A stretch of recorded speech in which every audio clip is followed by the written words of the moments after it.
everyone. Welcome to the Ryan Inman News, your own trusted news channel, where the news is the other name of truth. Welcome back, people. In the previous segment, we covered the state of Israel and China, and this time we have taken our mind and research to a far apart place that's still and indeed a pristine beauty. So, calming all your questions, I would like to say that we are talking about Cuba. So again, I would like to say that we shall be looking and covering the country of Cuba and shall be looking at the following parameters: its economy, religion, politics and tourism for all our travel enthusiast viewers. So let's connect to our reporters who shall be leading us through this journey. The economy of Cuba is a well-developed economy which has been dominated by the state-run enterprises. In 1990s, the ruling Communist Party of Cuba finally encouraged the formation of workers and self-employment and cooperation.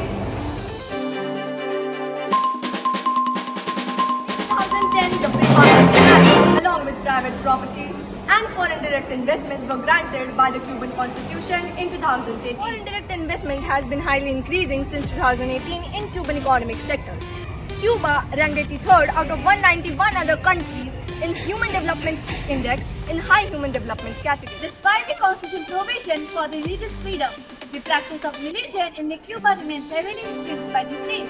The Cuban Communist Party, through its Office of Religion Affairs and the Ministry of Justice, extracts significant controls over religious activity. Religious organizations often navigate a challenging environment where restriction and oversight can limit their expression and operation. This control impacts various communities, including Christians, who have reported increased population in recent years. Amid these challenges, many Cubans continue to practice their faith with resilience and dedication.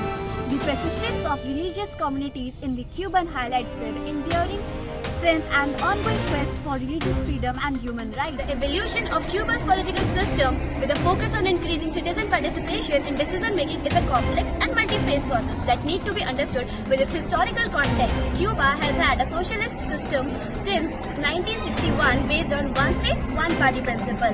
Cuba is constantly defined as a single-party socialist republic with semi-presidential power. The present constitution of Cuba, which was passed in 2019 referendum, also describes the role of the Communist Party of Cuba to be the leading force of society and of the state, and also having the capability of setting national policy and first secretary of the Communist Party is the most powerful position in Cuba. The 2019 Constitution of Cuba identifies the ideal presented by the Cuban independence leaders. Cosmopolitan city or country, and even more so when Cuba is also geared towards tourism, there is one and many different types of exquisite beauties in Cuba at the same time.